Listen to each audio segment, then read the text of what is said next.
Welcome to Zen and the Art of Real Estate Investing. What if you could learn from experienced real estate investors, find out what got them to where they are now, get insight into their daily habits, and take these insights to inspire your own growth? Each week, Jonathan Green shares an in-depth look at the mindful approach to real estate investing. Jonathan is a lifelong real estate investor, advisor, and coach, as well as the founder and team leader of Streamlined Properties. Whether you're looking to start from scratch, get to the next level, or just for a straightforward and honest approach to real estate investing, Jonathan seeks to provide a free mentorship program you can take with you anywhere. Now, here's Jonathan. Welcome back to another episode of Zen and the Art of Real Estate Investing. We're going 1031. That is a 1031 exchange. What you can do after you sell a property to get into another property, or there's a lot of different alternatives, and we're going to go all through it with Ben Carmona of Perch Wealth right now. This is episode 242 of Zen and the Art of Real Estate Investing with my guest, Ben Carmona. Ben is the managing partner at Perch Wealth. With more than 20 years of applied experience, Ben is an expert at 1031 exchanges, Delaware Statutory Trust, otherwise known as DSTs, real estate investment structures and strategies. Ben, welcome to the show. Thank you. It's great to be here, Jonathan. I appreciate the opportunity. Yeah, we're just having a good bit of info in the pre-call, and then I tell all my guests, we got to get on the show so we don't lose any of this good information. But when did you first think that real estate was going to play a role in your life? Because I know your dad was involved in real estate, as was mine. Yeah, I mean, from an early age, I was doing, I kind of grew up in a real estate family, if you will, or my father. I mean, at 6 years old, he was taking me to the office at his foreclosure company at the time. And fist pumping, the employees or even as a lender, I was, he would take me in the car and we do what BPO, a broker price opinions, right? Yeah. I was just like enthralled. That's all I knew. So I didn't really have a chance to go any other way, I guess you could say, but I loved it. It started early. Yeah. I always found that sometimes I didn't want to do this stuff, but it was still interesting. Even though I would rather be playing a video game, just being with my dad at that age and him saying cool things and seeing people and houses, it's always fun. I don't know how anybody doesn't think it's fun. Right. Yeah. And, we would drive to, I'm in Southern California, but we would drive down to, the heart or the not so nice areas of LA. And I was just like, oh my, intrigued. I couldn't get enough. Right. Yeah. So it was fun out of the gates, and I've loved it ever since. Yeah. And your major in college was real estate related as well, right? Yes, sir. Went to San Diego State. So I'm an Aztec, and I majored in real estate with emphasis in, or finance with emphasis in real estate. Yeah. It's interesting because across all these episodes, not that many have been always focused on real estate because it comes to you at different points. Did you ever feel like there was other things you wanted to explore, or you were just locked in and also finding out that there's a ton of different things you can do in real estate? Exactly. Honestly, no, I was kind of locked in and blessed in that way, right? So many people, they don't know what they're doing, what they're going to do. It's scary. I knew what I was going to do. Again, I didn't know. In retrospect, I didn't know what I was doing, of course, right? You come out of college, and that was the biggest lesson, one of the biggest lessons. I was like, all right, who's going to give me an offer, right? Yeah. It didn't happen, and that was a really tough time. Like, okay, people just aren't hiring you. What do I do? And it was a tough time, and I ended up doing what I do now, but yeah. Yeah. When did 1031s first come into your mind? Or were you already investing, or were you just thinking like, hey, this is just going to be a part of what investors do tax-wise to be safe? Yeah, I think I was exposed to 1031s early on again, just with my parents, but I didn't know what they were. I mean, really, when I really got exposed and grabbed a hold of them was my first, job out of school. And that's kind of what I do still to this day. I was entrenched in 1031 exchanges. I mean, that's all we did. We provided product to, syndicated offerings to exchange investors. And that's, so in 2006, when I was a spring chicken, I don't know how old, it was 23 or something like that.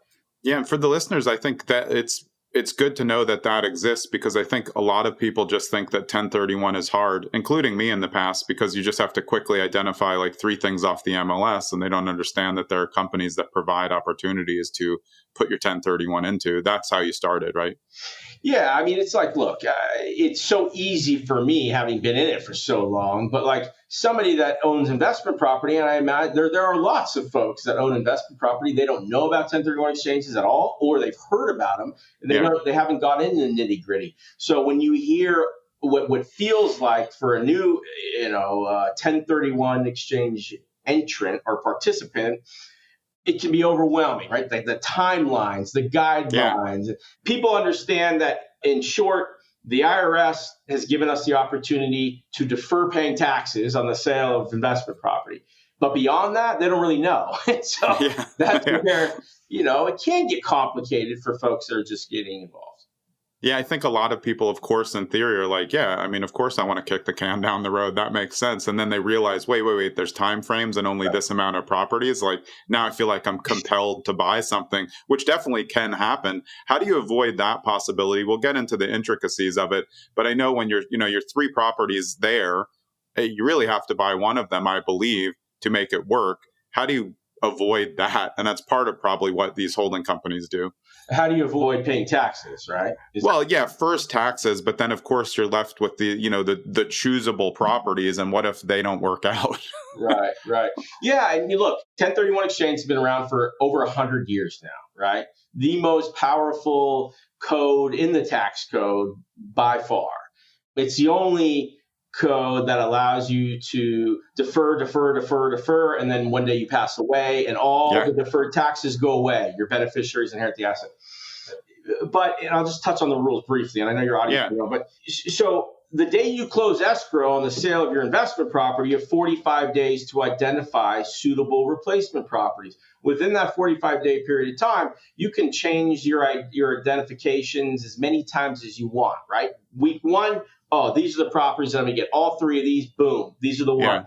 They fall out of escrow, you find something else, you changing. But at the end of that 45-day period, and those are calendar days, right? Yeah. Whatever you have identified in that basket, those are the only opportunities that you can go into. And so, look, doing your due diligence and finding suitable replacement property in the underwriting and lining up financing if you need it, and negotiating process, that's not a lot of time, right? And so things can go awry real quick. And so that 45-day period lapses, whatever you've identified, those are the options. And then, of course, you have 135 days post the 45-day expiration to actually close on one or more of those replacement properties. Yeah, so really you're door to door in just about 6 months. But I think explaining it that way really helped, because I think a lot of people get themselves in trouble by not starting to look right away. I mean, they should be looking before they close so that, iron's hot. But what I've found is there's people who, come to us as agents, they're like, I have 20 days left on a 1031. It's like, we can't close in 20 days. Nobody can. I have the money in cash. Yeah, but there's tenants, there's other things that come up. Are you finding, is that where most of the problems are? It's not really in the identification of properties, as I was talking about in the beginning, because as you explained it, it's easier. It's just in the lackadaisical nature of like, hey, you got to get this going. 100%. You don't know what you don't know, right? So, I mean, if you should always, if you're thinking about selling an investment property, before you even almost consider listing it, you want to be doing research to understand what you're going to go into, right? So that's a big problem that folks have themselves. And is that part of what the company that you started with, and maybe now your company, is that part of where you come in to provide opportunities for other people to put it into something without having to go on the MLS, look on Zillow, contact real estate agents, in Dubuque, Iowa, and say, I really want to get a fourplex to knock this out, but there's no inventory. Absolutely. I'll say, and then I'll go back. But like today, my role, my company, Perch Wealth, we advise investors, accredited investors, and help source suitable replacement properties, right? And the properties that we offer are syndicated for the most part, so they're turnkey. Yeah. Now, I'm going to take a step back real quick. Prior to starting the company advising clients, I spent 15 years on the syndication side of the business, right? So I was involved. I mean, of course, I started in the basement, but over 15 years, I was involved in acquiring the real estate and doing the underwriting and doing the due diligence and structuring all sorts of private real estate vehicles, whether it be Delaware Statutory Trust or TICs or private REITs or business development companies or funds, you name it, and training and educating advisors like myself today about the merits of these syndicated opportunities. So intimately familiar with what I would consider a niche business in this space. Yeah. And now I advise, we advise on these properties. And so it's back to your original question. Yes. What I offer, could they be a safeguard for some? 100%, right? Yeah. You're in their 45-day period. You can't find the right property, or you thought you found it and you lost it and you're on day 43 or 45. Can you come to me? We can help you, right? We can help you with taxes. Not ideal, but we can do it. But I'll tell you, the majority of our investors, our clients today, I'll just give you a description, are baby boomers and seniors, right? Mm-hmm. Late 50s, 60s, 70s, 80s, and up.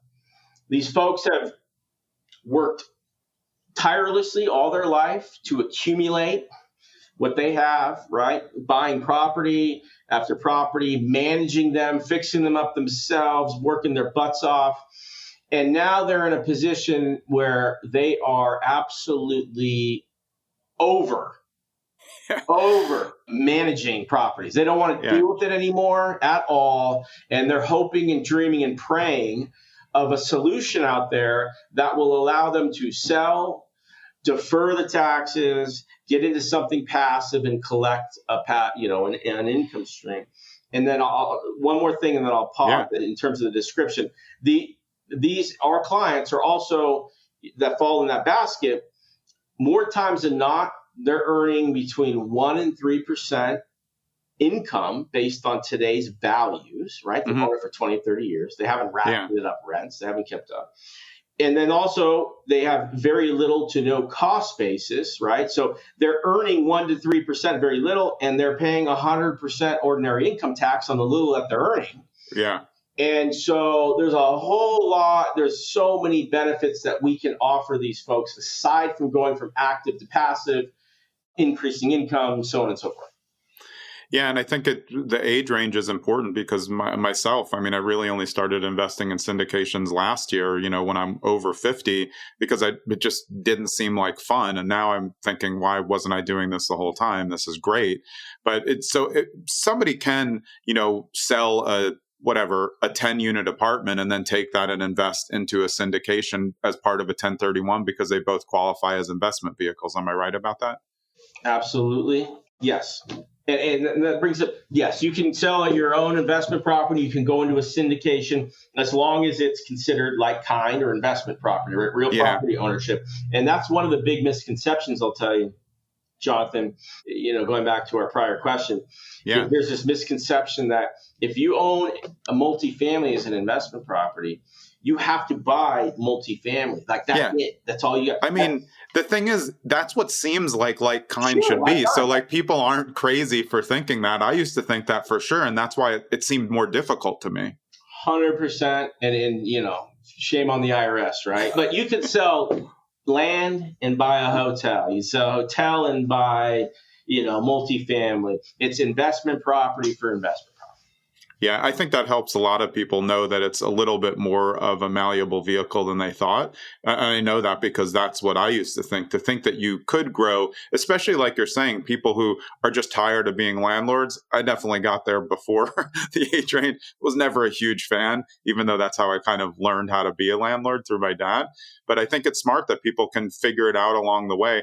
I personally think people are going to start investing in syndications much sooner than I did because, one, housing is so expensive. And why spend all the time, especially when they're still working a regular job, to go and try to, manage a 6-family 2 towns over? I just feel like that's going to become harder and harder as we go. The environment has changed for sure. And I agree with you. And I don't know if we're the anomalies, but, that's what was my dream. I was like, I'm going to buy a bunch of real estate. I'm going to manage it. It's going to be great. I bought one I had a multifamily with a laundromat underneath. Yeah. For about 5 years. And I loved it building the business, but it was such a pain in the ass. I was over it. That ended my career in direct ownership. Yeah. I mean, especially in California, right? You are guilty as a landlord until proven innocent. It's horrible. Yeah. And I couldn't take it. So I'm all syndications. I'm all passive. So I get it. You get it. I mean, I think I think by and large, the demographic segments today, especially, you consider the millennials coming through the system. By and large, they have a different mentality, and they're set to inherit all this wealth from their parents, have worked so hard to accumulate it, and they're not really into managing stuff. Exactly. Of them, right? Yeah. So, like, the syndications will work well for them too. Yeah, it's amazing to me how like you were saying, these baby boomers, they nurtured up, 65 units of just like single families and duplexes, and then they tell their kids, and their kids, I don't want that. Just give me the money, and then they have to sell it off at like a portfolio discount, because nobody wants to deal with it later. It's tough, but honestly, it's not that appealing anymore. It's why people change. You have to have really systems. And I think that, it becomes between running a business and running a side hustle. You can't run a side hustle with 80 units. You're just not going to be good at it, or you're going to pay a lot to have it managed and probably miss some stuff. But that's part of the excitement of the 1031 exchange, is that you can exchange an asset that's too much for you. And now, like you're saying, working into something that's just a little bit more passive and that provides you a better tax base that you don't have to worry about as much. Certainly not getting a call in the middle of the night on a syndication. And if so, you really picked the wrong one. Right. Yeah. You're not getting that first call. That's for sure. And the other thing I'll say about syndications, I skipped this, is specifically the DSTs and other stuff. And if we want to go into it, Jonathan, I will. But broadly speaking, you can diversify in these syndications, right? And I always give the example. If you see my other podcasts, you're going to hear the same example. Little Mrs. Smith in Orange County or in LA, she sells a $2 million, $3 million triplex. I can take that $3 million and I can spread it across 6-7 different investments, right? I can put $300,000 into the 400 unit multifamily project in Dallas, Texas. I can put $500,000 into a medical office campus in Orlando, Florida, $800,000 into a single tenant triple net lease portfolio, that's diversified, and so on and so forth. So the ability to take a chunk of money, especially for the older demographic, and mitigate risk via diversification by sector and geography is very powerful. Yeah. That sounds great to me. I mean, I sold a big commercial and I just completely botched what I was going to do with the money, because over the years, I think like a lot of people, I get like, I want the money, but I'm not thinking ahead enough to get prepared to 1031. And as we were saying before, it's really important for people to listen to this episode and just prepare in advance, even if they're on their first property, for later, especially for house flippers and people who just want to keep building a bigger snowball. You build a bigger snowball with 1031. Not paying taxes every time like I've done. But yeah, I mean, I think those examples really help because it just shows what you can do and why. I would love to have taken a larger sum, especially for people older whose properties have appreciated, from 200,000 in California over 40 years to, 3.5 million. Right. You can then get diversified in just one exchange, which is really what we were talking about before as being really important. I don't think I would be interested in just plunking money into a triple net, but if I had all this money coming out, I would love to get into triple net. It makes a lot of sense. Right. Exactly. Right. Look, that's why we don't have the for the most part, younger demographic, because, they're still shaking and moving. They don't want to get tied up for a long time. You can do, if you have the time, the expertise, the capital, and the desire or passion to be in real estate, you could do better on your own. But for the folks that don't have that, what we offer is pretty powerful. Yeah, well, I mean, the time savings is huge too. You can do better on your own, but it's going to come with your second job that you didn't want. It's not a side hustle. That's another full-time job if you really want to crush it, which, some people can handle. Maybe their families don't enjoy it, but, it's part of the way you want to build that snowball like we were talking about. Exactly right. there. Yeah, let's go over some of the other terminologies that I don't know completely, and I think will really help the listeners because we haven't had a 1031 show in a long time. So explain DSTs, which are Delaware Statutory Trust, because it's a hybrid that I think people have heard about, but literally have no idea what it is or does. You're absolutely right. And I'll tell you, having been, again, in this business, and I'm really not good at really much of anything else, frankly, but I do know this business. Yeah. Look, and I'll start from the beginning, because that what you said, Jonathan, is really what speaks to people have heard of DST, but they don't really know anything about it. No way. So you ask them, you've heard of it? Yeah. But if you ask them any question beyond that, they have no idea. So I'll walk from from a structure standpoint, and we'll go through it. So Delaware Statutory Trust, or DSTs, they were created in the 80s. They weren't set up for 1031 exchange purposes at that time, but it's a trust whereby you have one trustee that manages a trust on behalf of up to 499 beneficial owners, right? So when you apply this trust to real estate, it creates a situation where you fractionalize ownership, right? A lot of investors own one property. And so in 2004, the IRS actually came out and blessed this fractionalized ownership as real property ownership, and therefore eligible for 1031 exchanges. So that was IRS code 2004-86. So that's when the DSTs from an exchange standpoint were born. And I'm going to walk you through a scenario. Yeah. So you have sponsors in this industry. You also liken them to syndicators, right? And I'm going to name some big ones just so the audience, it could be Cantor Fitzgerald, it could be Starwood, Apollo, Ares, JLL, you name it. There's 50, 55 of these folks that are active in this space. So these big real estate companies, they go out and they'll buy an institutional quality property. Could be, again, a $100 million, 400-unit multifamily in Dallas, Texas, $50 million self-storage portfolio in Raleigh, North Carolina, single-tenant triple net, medical office, you name it, right? Mineral rights. And they buy it. They secure the property management, of course.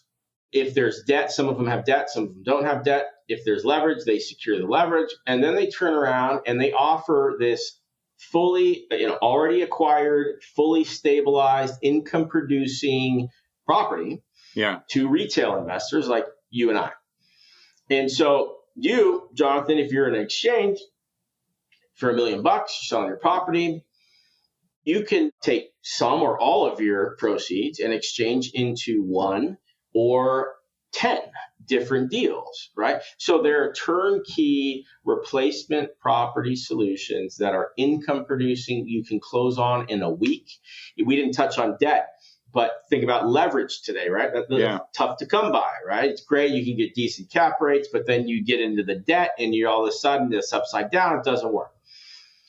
The debt on DSTs is also very attractive because the debt is non-recourse to you or I, the investor.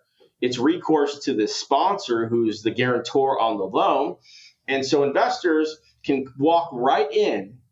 And, if this multifamily $100 million deal is 50% levered, you can walk in with $100,000 and you're going to buy $200,000 worth of real estate, $100,000 of the equity you put in, and you're going to assume $100,000 or pro rata share of the debt, which would be $100,000. Yeah. Like that, right? And so for 1031 exchange investors, as you know, you need to acquire your replacement property needs to be of equal or greater value. You need to roll all the proceeds from sale, and you need to assume equal to, if not more, debt. And it's not easy, again, to go to a bank to get the debt. Even if you can get it and it makes sense, it's still cumbersome. You can walk right into these syndications and not have to worry about it. Yeah, I mean, it just solves a problem that's always been in my mind, that there's just, again, not enough inventory to go around. But I think it's because people think, as I was saying before, you have to go and identify these properties on the MLS or something. Maybe they're not thinking as commercially viable as other people think. I think long-term syndicators understand. But it also, it's kind of like there's a grab bag available that we didn't think was available that also have great tax benefits. There's no doubt. And I'll take it one step farther because this comes up quite often. Oftentimes we have clients, exchangers, right? And they say, Ben, wow, this passive thing sounds amazing, but you're going to have to kill me before I jump into an illiquid syndication with 200 investors where I have no control. It's just not going to happen, right? That sounds like a younger person, right, Ben? Because I used to think like that too, and my ego was firing, and now I'm like, I don't want to have anything. I love syndications just because I can have no impact now. I love it. You would be surprised, and I respect it, right? Yeah. These folks, again, you've turned the corner. I've turned the corner. But there's so many people, like, I know how to run property. I know how to buy property. Yeah. I don't trust anybody with my property. I would rather have a heart attack on my front lawn managing these till I'm 90 than hand over control, right? Yeah. Or have no control. So for those folks, like, truly it's minimum, it's a $3 million equity check or more, but we get them all the time. And so for those folks, we work with our sponsor companies that I've known forever. Yeah. And we'll say, look, John Smith, Mr. Sponsor, John Smith's coming out. He's selling a $10 million property. He's got $7 million of equity, $3 million of debt. What do you have? What's there? Under contract and control? Maybe they own it outright and they can recapitalize and still deliver a great deal to the client. Bottom line is, I can offer all the same passive benefits as a traditional syndication, but the client retains control, right? So the sponsor is going to take care of this bad boy, but if they want to refinance, they can refinance. If they want to sell, the sponsor will sell it. And that is very attractive to a lot of investors out there. Yeah, I mean, it just becomes a thing for options, again, where it's something where I thought there were so few options. And that different personalities can play in the space without having to worry about it. And I think that's what's important to note. Hey, it's Jonathan. I hope you're enjoying this episode with Ben Carmona. And if you're hopped up on that 1031 juice and you want to get some information about how to get free access to DST replacement properties for your 1031 exchange, you've probably already heard it. DST stands for Delaware Statutory Trust. You go to perchwealth.com, click Get Your List. Let's get back to Ben. What do you think the biggest misconception about 1031 is that we haven't addressed? Because there's a lot of them. For me, I just didn't do it because I was just, I don't know. I honestly have no idea. I tried it once, and I think we were doing it the way I was saying, like, we're just trying to identify things that were available on Zillow. But what's out there that you think people are making a mistake with 1031s? Yeah, there's a litany of things. And frankly, it's shame on our education system. Hopefully it gets rebooted, because just everything finance should be taught in elementary school, frankly, right? Couldn't agree more. I've been saying it for years. How to prepare, but I won't go off on that tangent. Anywhere from, oftentimes investors just say, okay, Ben, I bought this property for $500,000. I'm selling it for $2 million. I'm going to pull my basis off, take that right off the table, no problem, and I'll exchange the 1.5. That's not how it works. Like, you got to exchange the whole thing. You can't take money off the table. You can take money off the table, but you're going to be taxed on it. Right. Or, this is horrible too. People read about the 1031 exchange, like, awesome, I'm going to do a 1031 exchange. I'm ready to roll. I close escrow. I take the money in my personal checking account. And they come to me like, I got $2 million. I'm ready to spend. I'm ready. Maybe sneak out a Mercedes. No one's going to know, right? That's a thought. Yeah. You're screwed. You cannot take constructive receipt of the funds, right? There's a qualified intermediary or 1031 exchange accommodator. Their sole purpose is to facilitate exchanges. So never take an earnest money deposit or a check or cash. It's always go to that account. That's a big one. I feel like people do want access to a little of the money to get themselves a treat when they've done well, but you're getting taxed on that. And you can do it, right? I encourage you to do it, but just do it the right way so you don't get screwed. Okay, this is a big one. From a titling perspective, right? This happens all the time. And this speaks to getting in front, getting your ducks in a row prior to doing an exchange. But like, if you're a one of 3, 2, or 5, doesn't matter, 10 owners in an LLC or a partnership, there's this misconception. People don't realize, like, from an IRS perspective, when that partnership sells the property, that partnership needs to buy the next property. The 10 owners of that partnership or LLC can't just take their money and buy property individually, right? Yeah, interesting. Yeah. Event. And so that's a big deal. So if one party wants out, everyone's screwed in that scenario? Well, there are ways. I mean, so there are avenues, a drop and swap, right? Replacement, yeah. Those are available. You get with attorneys. We can refer you, but they still open you up to risk in being taxed. You can also buy out a particular partner, right? Yeah, right. There are remedies for it, but it doesn't always work out that way, right? You're selling a $5 million property. If you want to buy the one dissenter out, you got to come up with $1 million. Like, that doesn't always happen.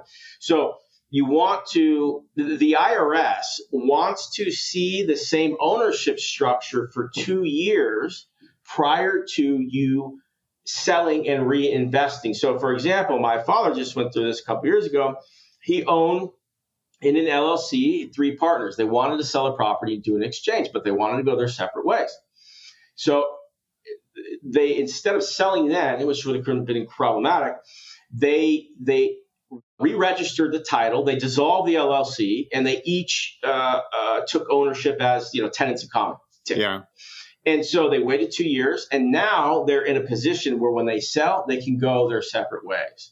So understanding how the property is vested, the titling, the ownership, the partners, their desires, that's a big deal. Yeah. It's really enlightening because I think, as you get older, you're trying to figure out, again, how to build generational wealth. And a lot of people get into investing with that future. But like we were saying, when you're 25, 35 and you're building, you get into this kind of mode where it's like acquisition. But if everyone can hear us and say, if you start planning on the long term earlier, you're going to have so much more money available. I mean, I know that I've wasted money on taxes and things by just being too busy. And also not working with professionals in the field where you're just saying, like, you just ask your random accountant, hey, I want to do a 1031. They're like, I'm not sure. Experts in real estate investing are so undervalued because they just assume that everybody knows everything, but it's not. Do you agree with that?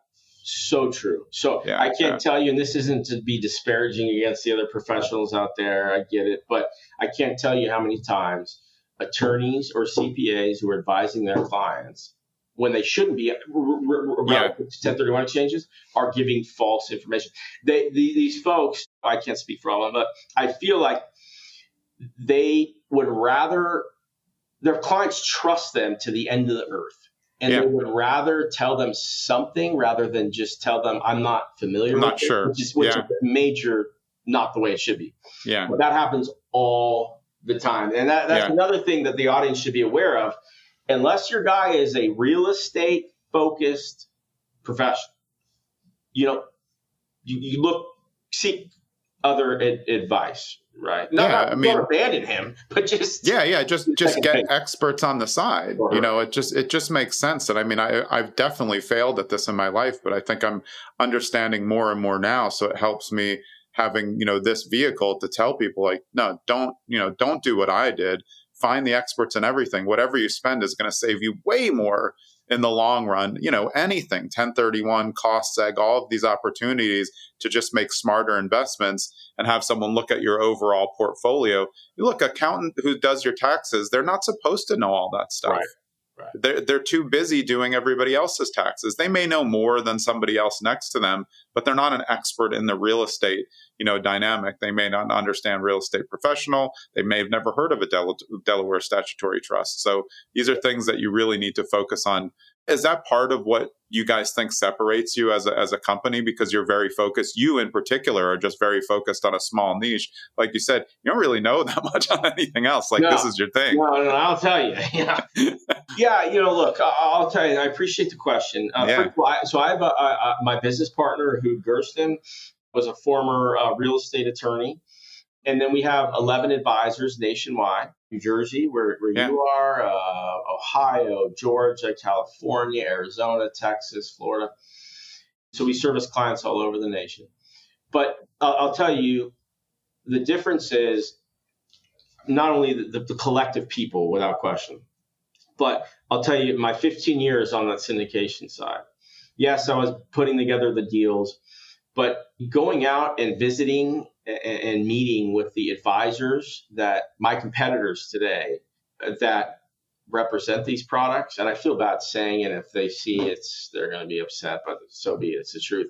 I walked out of 95% of these advisor offices, and I would shake my head thinking, oh my gosh, who in their right mind would listen or give their money to this lady or gentleman, specifically in the arena that I work in, right? Some of them, they were bad seeds, if you will. They don't care. They want to put anything in front of a client that they think will sell. But then some of them, their heart's in the right place. They're great people, but they're doing stocks, bonds, mutual funds, and annuities. They don't know the first thing about real estate. Yeah. And you walk into, it's not just real estate. Then you walk into my arena, the DSTs or the syndicated products. It's the wild, wild west. There's no transparency. It's highly fragmented. There's no Standard and Poor's rating agency stamping this one's good and this one's bad.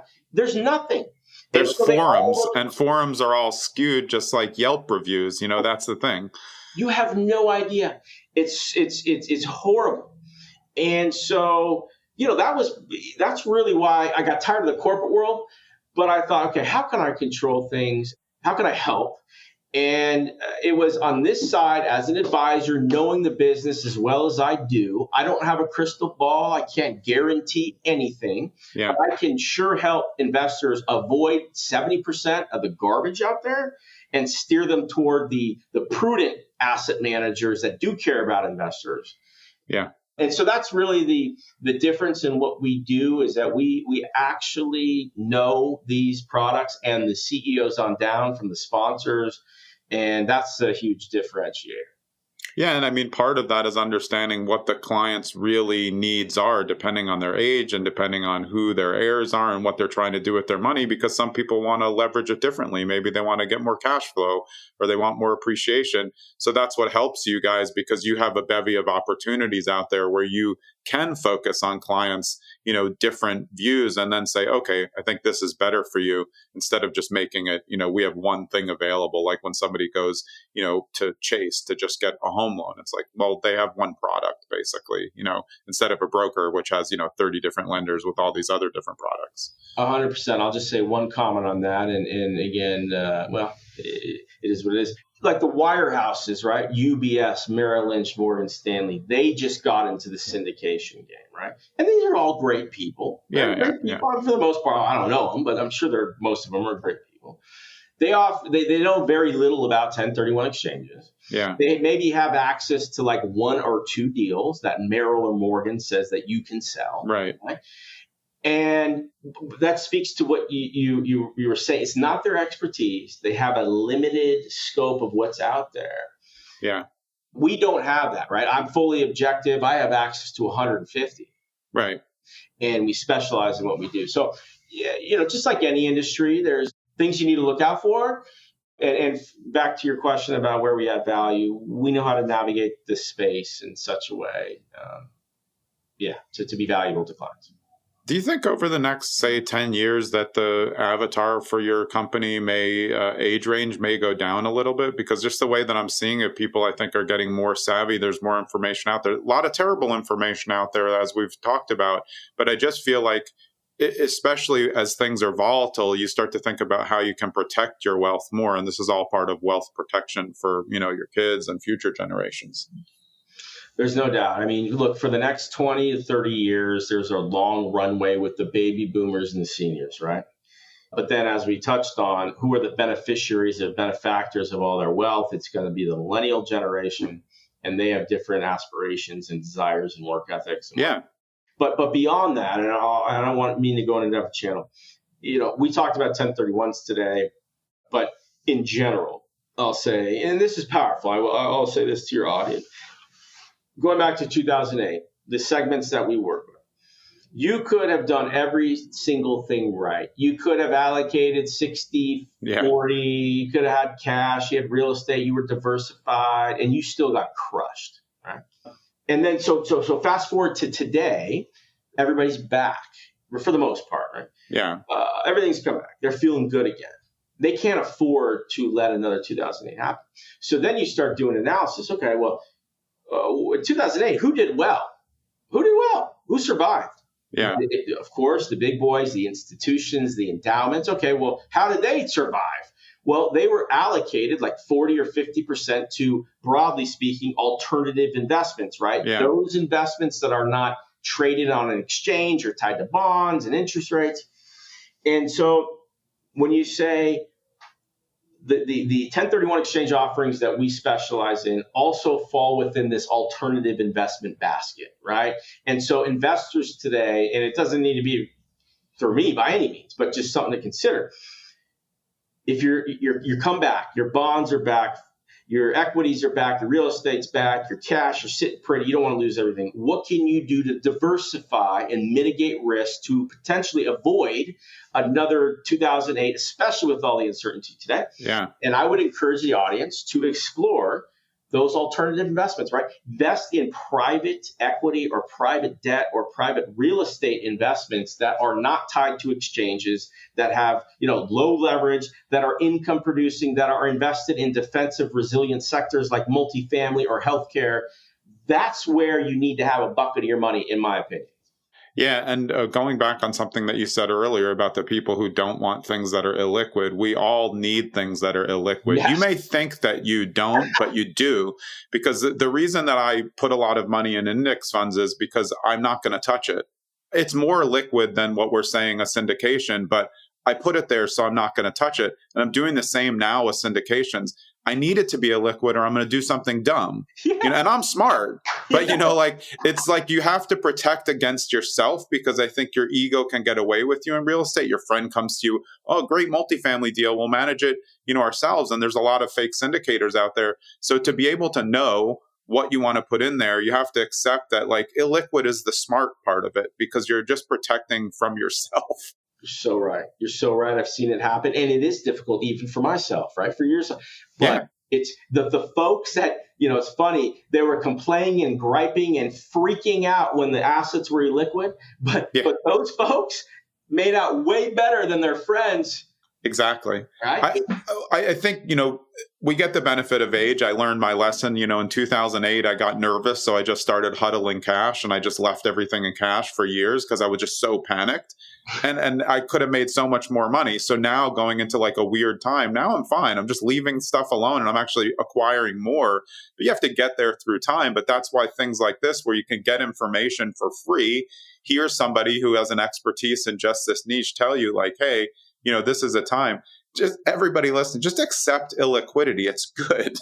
It's good. Park the money, don't park your last dime if you need it, but you have to take the money. And I think it's been really helpful. Are there any other products out there that are similar to things that you're a specialist in that you want to bring to anybody's attention that might be something that helps them in a 1031 exchange or as another opportunity? No, I spoke about it broadly speaking. Again, I have 1031 exchange, solutions, whether it be, custom where you own your own deal, but you're passive, or the syndicated.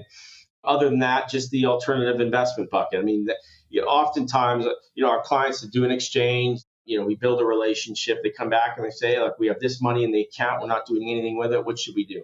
And whether it's investing in oil and gas mineral rights in the Permian Basin, or a car wash fund that's aggregating, car washes, or private credit, or there's lots of stuff out there, always out there. And very few people know. They work with Fidelity or Schwab, and there's nothing wrong with those companies, of course, but they're not offering the private stuff that people should at least look at.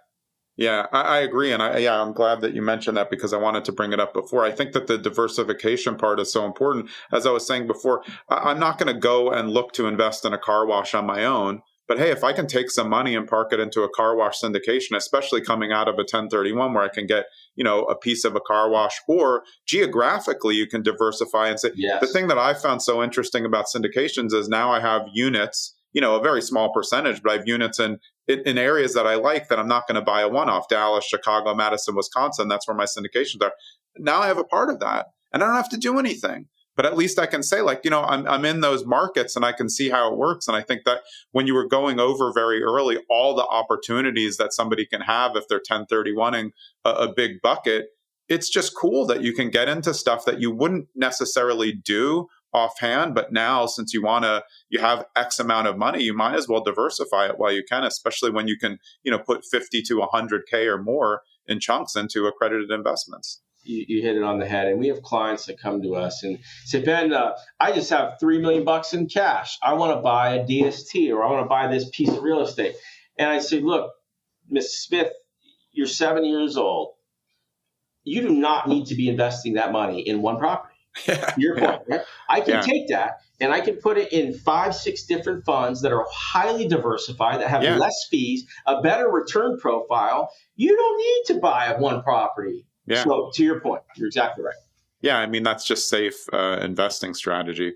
Awesome, man. Is the best place for people to get in touch with you at perchwealth.com? Yes, it's our website, and I give out my cell phone number as well. I mean, 818-269-4972. My email address is bcarmona, CARMONA, at perchwealth.com. Love to hear from you. Any questions? We talk to investors that are thinking about selling in 2 years, to investors that are on day 44, and everything in between.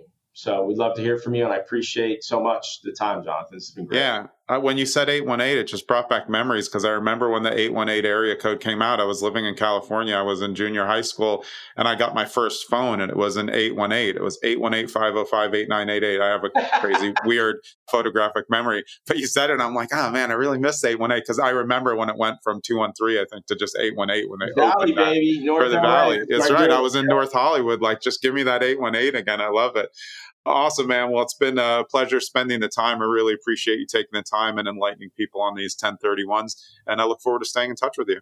Absolutely. Thank you so much. Yeah. All right. That was Ben Carmona. He's the managing partner of Perch Wealth. Again, you can find them at perchwealth.com. You can go on there, find out more than what we even talked about and all the opportunities. I'm Jonathan Green. We'll see you next episode. Thanks for sticking around to the end so you can get a preview of who's coming up on episode 243 of Zen and the Art of Real Estate Investing, and it's Jonah Bamberger of Alder Capital.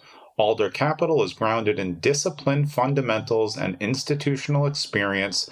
We're talking about maximizing your real estate returns with proven investment strategy. 1 billion assets acquired in money, 4,500 plus units, 5 different markets. We'll see you next episode with Jonah.